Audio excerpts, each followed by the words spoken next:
ne wawinjane kaka jo pinya e kaunti ma Siaya bende no chwalo paro margi kotudore kod chal mar uchumi ma pacho kaka lure ne chendo ni mar mbako romo bende wabedo kod thuolo mar winjo pach jo pinya mawuok e counties mopogore opogore. Wawinjane kaka jo Siaya to noloso.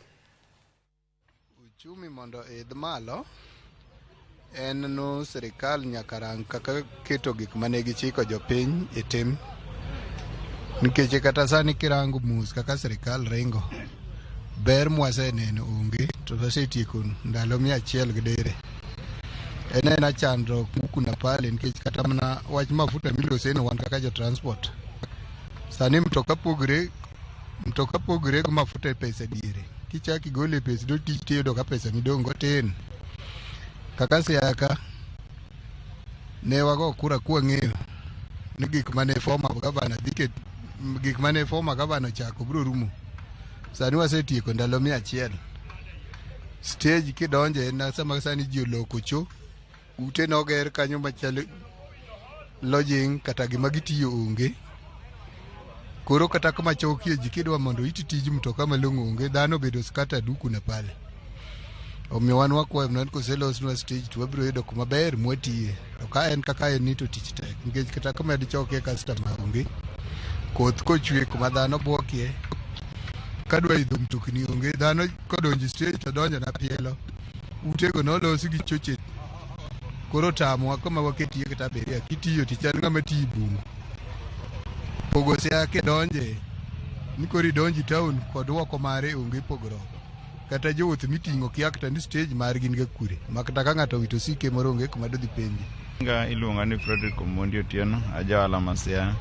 An gima nanyalo wacho ni mondo koyie to sirkal otimnwa gima miyo uchumi ma Siaya, uchumi ma Kenya idho otemo duokno wach mafuta. Nikech wan kaka wan transporters ma Siaya adier inyalo yudo ka seche moko ikawo ng'ato kumoro to kirango nengo mano mar fuel machon chande gi masani yudo ka an awuon an ng'ama oting'e an ahinyra to en owuon oneno gi korka kore noneno ni na amaye to an gima neno ni kaber to oduokno wach mafuta to sama oduokno wach mafuta kata gik mane koro inyo kiwacho wach kodhi wacho gik ma koro wanyiewo ma bende konyo nyithiwa kata uniform gigi bedo mana transported gi wach mafuta. An kona kwayo ni sirikal mano wayiero nowacho no bro konyowa to duok ne jo Kenya mafuta piny mondo uchumi ma Kenya oduokane e kare odokane piny. Gejinga iluonga ni Michael Otieno an jo ohala ma Siaya town kae. Gima osetamowa piny osebedo matek sani koro wach yawo skul enwang' ka janyuol go koni gi koni mondo nwang' kaka oyawo skul otero nyathi skul to pesa ok yot mondo oyud.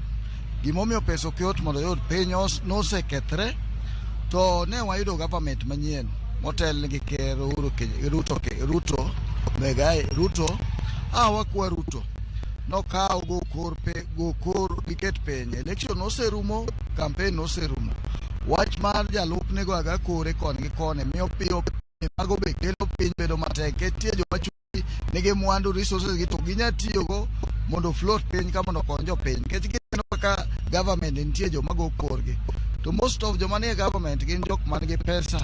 Waneno kanyo cha government otimo mar minister CS oye man gi pesa madongo to jogi pesa gi ok ginyal tiyo go mondo konjo piny. Wakwa sirikal mondo gi kaka nyalo ng'iyo jo ohala ma piny no wach gimoro kae kane government bire kawo telo kano campaign Ruto ne campaign kawacho no odhi ng'iyo jo ohala man piny kabisa ng'atno maloko ohala ta wakwayo ong'iye ng'ano maloko ohala e yo moro ma ng'ani nyalo loko go e yo maber koko aluora ma loko bedo maber yudo bedo mondo ohala obed mayot ok yot nikech inwang' ka ng'ama nyiewo gini tek tich onge piny inwang' ka gik minyiewo for example sani government manyocha nokalo ne tiyo gi subsidies ma chulo ng'iyo kaka kelonwa mogo iketo iwave gik moko ma price mane mogo ne dok piny gini government otame ta wakwayo sirikal Ruto nowego kore ong'i kaka ne wadiyo mondo at least wawinj mayot wawe wach moro kelo kiamogo bedo 300 mago gik mwagole pachwa ng'at mitemi wachoga ng'ano onge sirikal ng'ama nie sirikal mondo ng'i kaka nyalo ting'o o upliftwa mondo ochumi obed maber. Ka wadwa siko pile pile ni ka jatelo dhi kamoro to mana opinzani miwuoyo kuome mar opinzani otimo gini, wigi wil gi tich mano oyiernigi. Wan jopiny wayiero government mondo otolidwa telo maber makare manyalo miyo piny bedo mayot. To gimomiyo piny ok nyal bedo mayot, sa asaya ma ng'ato odhi yawo tich kamoro, odhi yawo business kamoro. For example, sani wawinjo nodwa biro Mabeyo, odwa biro Siaya, warwake Siaya. Ta wakwayo ni kobiro Siaya obi mana gi dongruok mad kony jo Siaya. Kodhi Mabeyo odhi mana gi dongruok mad kony jo Mabeyo, nikech piny tek ateka kabisa. Sani bro chopo kaka sani wawinjo rumas, but ok en adier. Yo nyithindo dwa dhi skul, jonyuol kia kata nyithindo mane otimo penj e klas 6 grade 6 ni iterogi e primary, iterogi kaka jomage, to school fees idhi chul nade? To school fees ni sami chule oringo nade? Pok omigi that program kaka gidhi. Koro gikia ni nyithindwa madwa dhigi gidhi bet e primary ni gin jomage. Kech adier ka nyathino osetimo penj nong'e nosewuok kanyo, wuon gi nyocha chandre, mamoko bende oyiero nyaka skunde bitero gien, koro gin jo secondary. Sama koro idwa tergi, idwoko i same school manyocho tergi eni, idhi chul chalo bet nade? Nyathini ok dhi bedo ka ng'ama nyocha timo penj.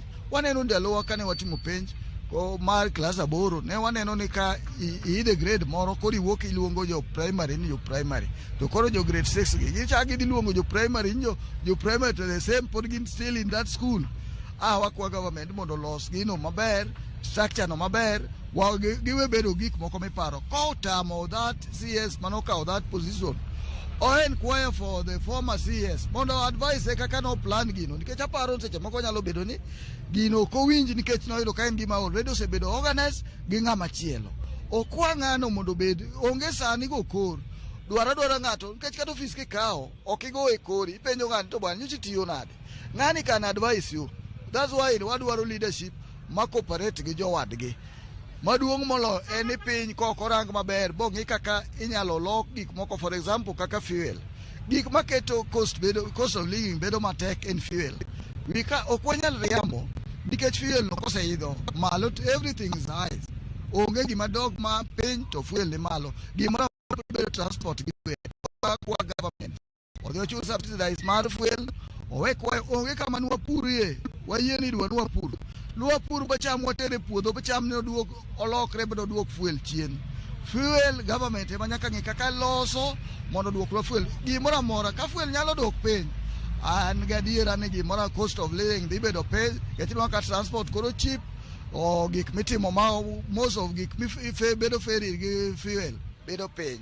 Koro kwa government gi on a polite way, okwan gi dhaw, wan kaka jo Siaya kobiro Siaya obi Siaya e one way nobiro kelo dongruok, obiro e homecoming mar Owalo wari kogonas kaka wa minister CS manoyiero ok wanyal chayo, but same to Owalo be jomowuoyogo kabiro luor mar wacho, jomowuothogo okwer jogo e wuoyo kuom our leaders ma former.